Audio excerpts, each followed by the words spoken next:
Welcome to In Our Neighborhoods. This month of July, it's all about interviews. Georgia and I sat down with a few social chairs, a neighborhood rep, and Carter Forsett, the general sales manager of the Palmetto Division Coastal Carolina Group. We hope you enjoy. We are here in the Palmetto Sales Center on the north side of Sun City, and I'm about to speak to Carter Forsett, who is the general sales manager for the Coastal Carolina Division.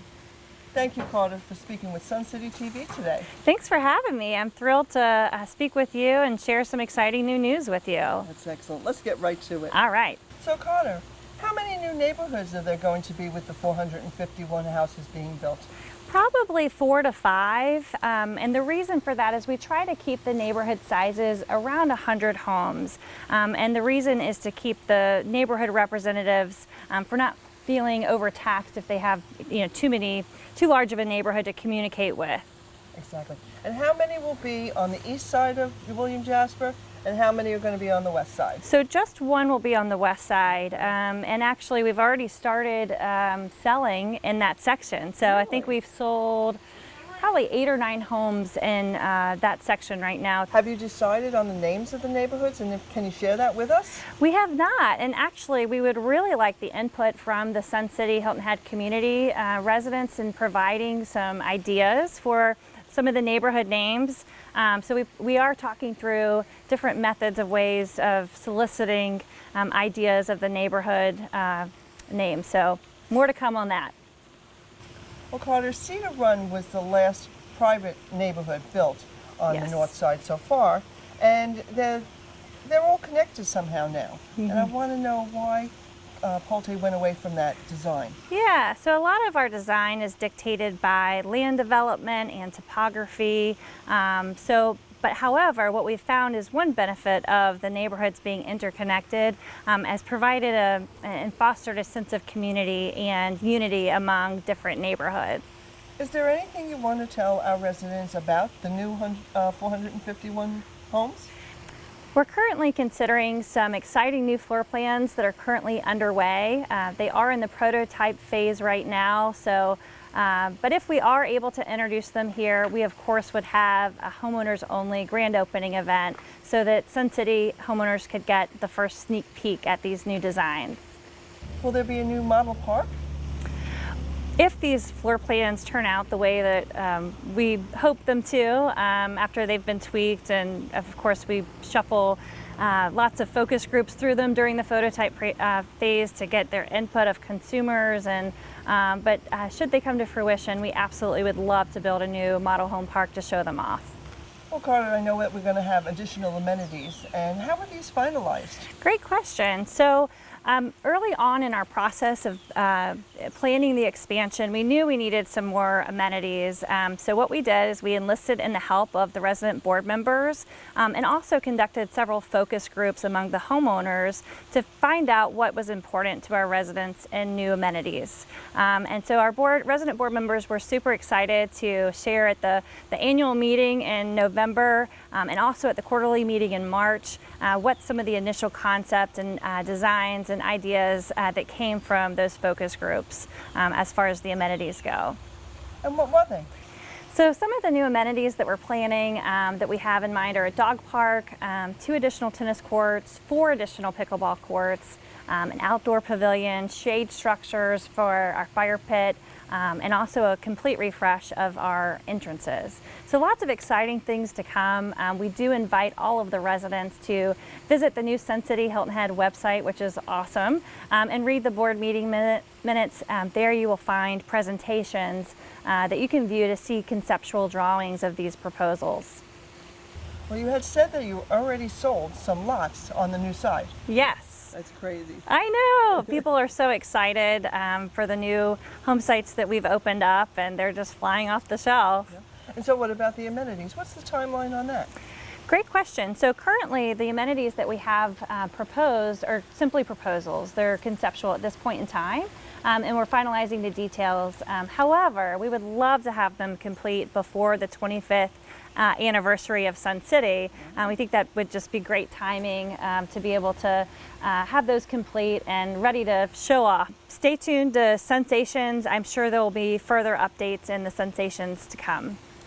And you can always let us know. Absolutely. Well, thank you, Carter, for speaking with us today. We really appreciate it. I appreciate it. Thank you, and welcome to Sun City. Here I am in Pinckney Hall, and it looks a little bland. Yet if you've come in for your neighborhood celebrations, the transformation is made to fun and festive. Who makes that happen? Your neighborhood social committee. And today, in a segment that I'm calling Sun City Socializing 101, we'll learn everything our social committees need to do to help us have more fun. Sun City has an organization in place, the Social Network Group, which helps neighborhood social committees learn how to conduct activities. And with me today is Bonnie DeSimone and Andy Horner, who are the leaders of this group. Welcome. Well, thank you. Can you describe, Bonnie, some of the functions that Social Network Group performs? Well, probably one of the most important things that we do is share information from Sun City to the neighborhoods about new policies that are in place or policies that we need to re-emphasize in terms of how many events you can have and what the procedure is and blah, blah, blah. We have speakers that come and try to educate people. But one of the most valuable things I think we do is sharing ideas. We have a period of time for every meeting set aside so that we can contribute, well, what does your neighborhood do about such and such? And how do you handle such and such? And we have maybe 40, 50, 60 people all exchanging ideas from one neighborhood to another. And that's really important. I would agree that support is probably the largest part of our job, just being able to share activities, what works, what doesn't work, sharing resources, a DJ or some entertainment that we know of, probably is very, very important to the other social chairs. So what are the more common events that we might see almost every neighborhood conducting? I think the most common events are the ones that are the easiest and maybe the least expensive, and they would be events within the neighborhood, such as block parties. They would be parties at the Pavilion or at Lake Somerset, parties within the rooms that we can rent out. Once you start planning activities off-site, so to speak, they become more expensive, more difficult to manage. Maybe people don't want to drive as far. So I think the most common popular events would be within our own gates, within our own neighborhoods. Are there any unique events or maybe more elaborate events, the ones that we look at and say, ooh, wish we had thought of that, or I'm a little bit jealous that we aren't in that neighborhood? Well, some neighborhoods are doing cruises out of the country, which is really awesome. I've had people inquire to me about how to organize a poker run. I've heard of people doing pig roasts.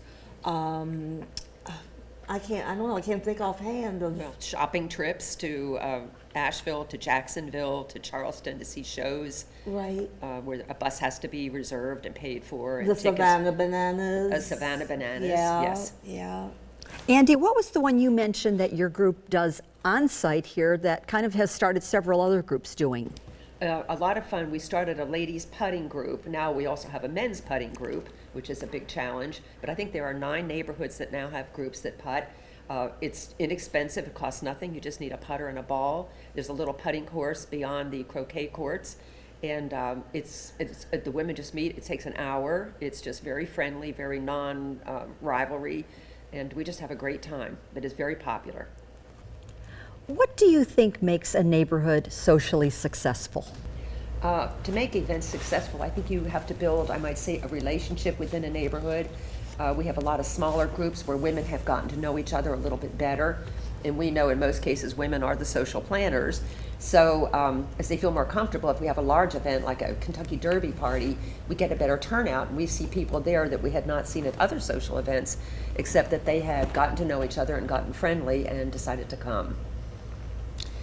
And I think having a lot of different types of diverse activities, which would appeal, Mr. Smith might not want to attend a ladies' luncheon, but Mary Jones might want to attend a book club. And I mean, if we have a lot of different activities, we have bunco, we have book club, we have bocce, we have dine around, we have so many different activities that are ongoing every month of every year, that people tend to start coming and returning, and you see them over and over again, and then, as you say, they become part of the fabric of the neighborhood.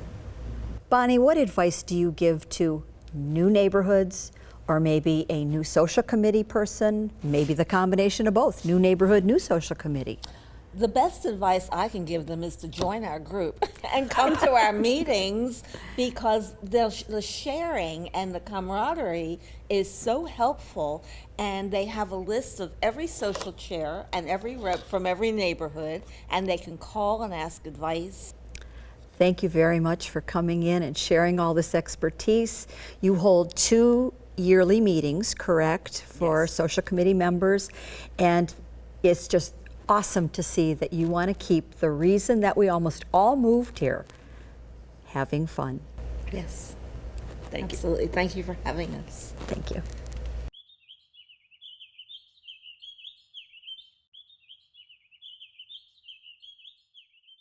Wendy, thank you for coming in. We talk about Northside, we talk about Southside Sun City, and we have Riverbend. Tell us a little bit about what Riverbend comprises. Riverbend is a great community. There are approximately 300 homes and a real sense of community. Folks know their neighbors, we know each other, we gather informally, formally, wine groups, dinner groups, bunco, you name it. So it's a great place to live. Pretty interesting, an intimate group of 300 homes. Yes. That's awesome. That's some good organization. Absolutely. Now, with your social committee, what's your experience in the social committee and the committee itself? Mm-hmm. Well, although I've lived in the area since 2002, we were fairly new to Riverbend when we were asked to join the committee. So I thought it would be a great way to get to know people and to become involved. It wasn't long until I was asked to chair the committee, and I thought, that's okay, I can delegate. So I have a great team. We work in coordination with each other, plan an event, and then the tasks are divvied out. So everyone plays a part, and we're able to roll out these events seamlessly. Oh, just a well-oiled machine. Wendy, with these fabulous activities, I don't think you have trouble getting people involved, but how do you really communicate throughout Riverbend to get everyone to participate socially? We communicate our events through email blasts. So a flyer is created and then distributed to all of the residents, advertising the event and with the registration form on that.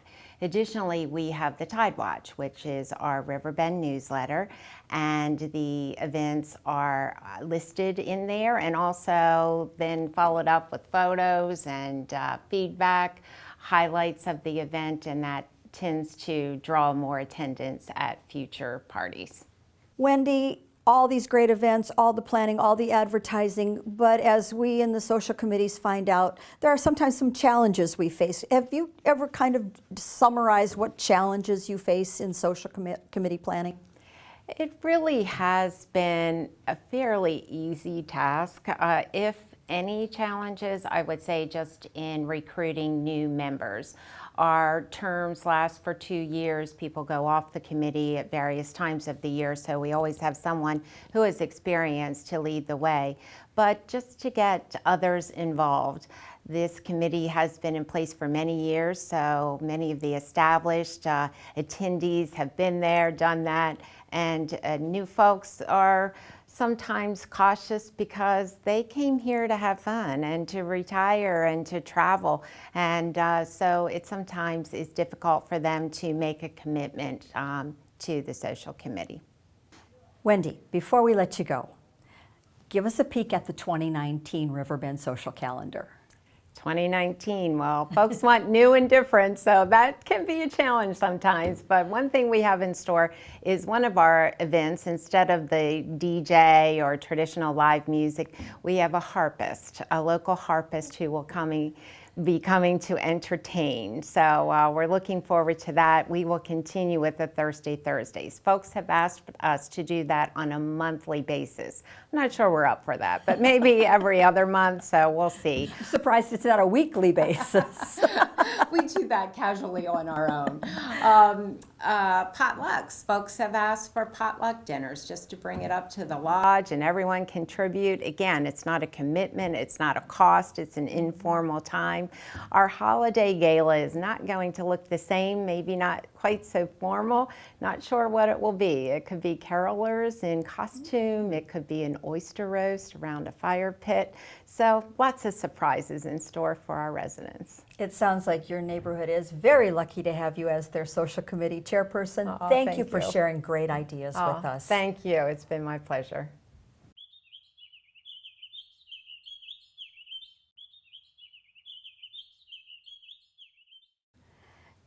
Jan, welcome to In Our Neighborhoods. Thank you. Thank you for coming. Would you start off by telling us a little bit more about Alexandria Village?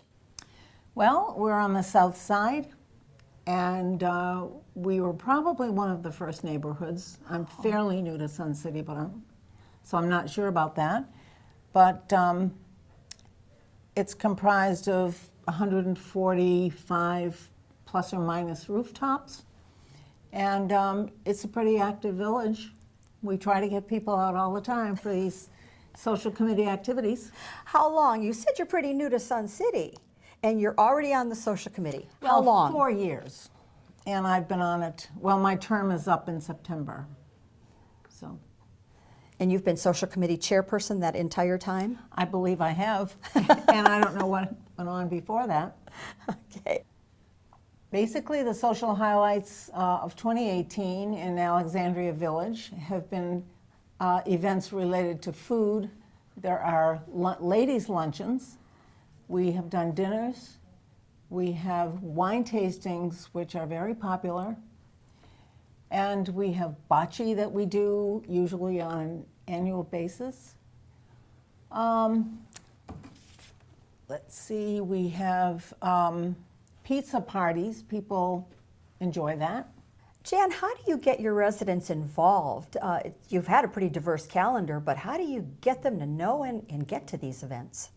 Well, food is an attraction, and we have ladies' luncheons and dinners, barbecues in people's backyards who volunteer to use their yards. And we have a person who does wonderful flyers, and they go around, and people just like to come out and eat. The wine tasting sounds pretty pretty appealing as well. It Now, is fun. all social committee events that people are involved with present sometimes some challenges to us. What challenges do you feel your social committee has faced, or maybe looks at before you plan an event? I think the basic challenge is getting more people involved. It seems like it's always the same people who run things. And so I would think the basic challenge would be getting more new people involved in planning events. That's great. That's great. And I think that just helps the vitality of the entire neighborhood as well. Yeah. Now, before we let you go, we'll ask, what's a peek into your 2019 social events? We have planned to go to a Savannah Bananas game, and that'll be a lot of fun. We're planning to have an oyster roast. We're having another jewelry party, which the ladies love. It's basically, a women's event, ladies' event. And one of the things that I plan in September every year is an ice cream social. And Jack Frost from our local ice cream man brings his cart, and everybody enjoys the ice cream. We usually have it over at Lake Somerset. It's a wonderful venue for that. Are there other events that your neighborhood might plan that are not necessarily social?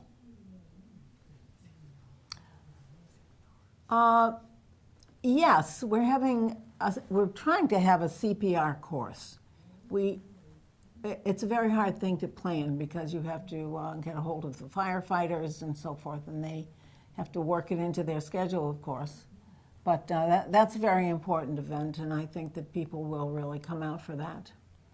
Jan, thank you so much for coming in, letting us see what your social calendar is like at Alexandria Village. Try to steal some of those ideas from other communities, and that's always nice to share.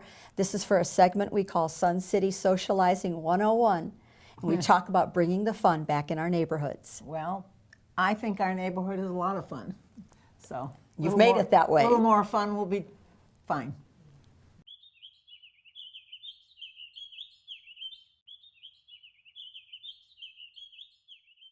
We're here with Suzanne Bowman of Palmetto Place, and we're going to ask her some questions about how long have you been the neighborhood rep?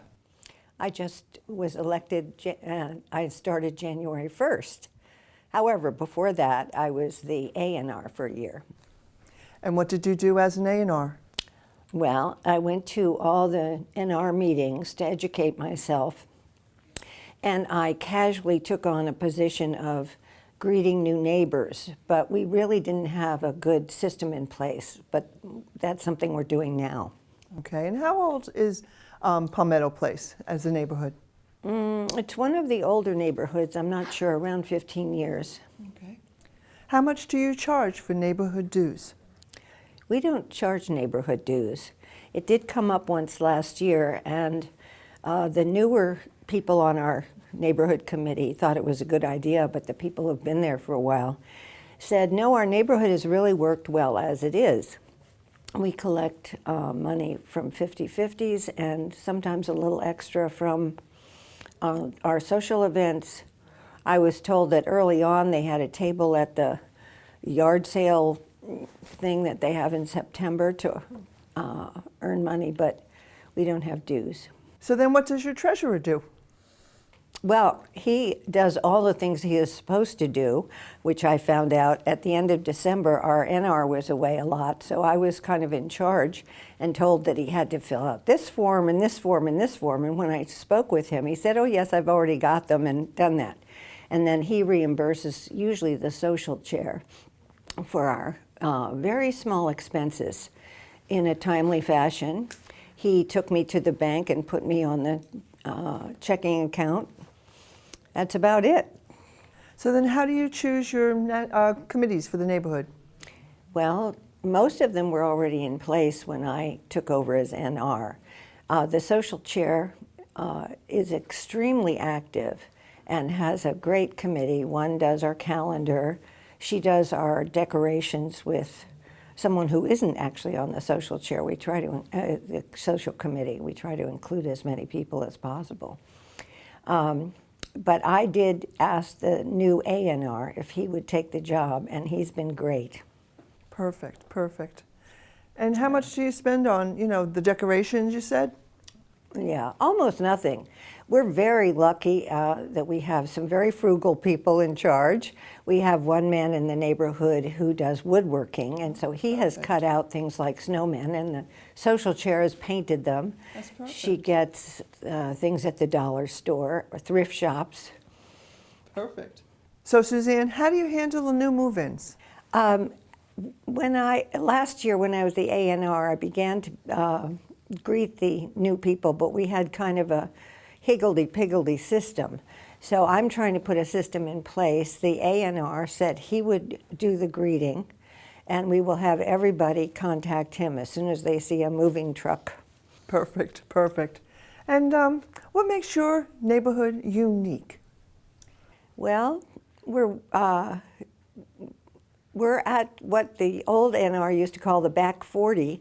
We're so far away, lazy daisy, from everybody else that we don't really have a lot of traffic unless people come in because they live there, are going to work there, or get lost. Yes, true. And we have a lot of older and a lot of single people. We have a lot of the smaller houses like azaleas and camellias.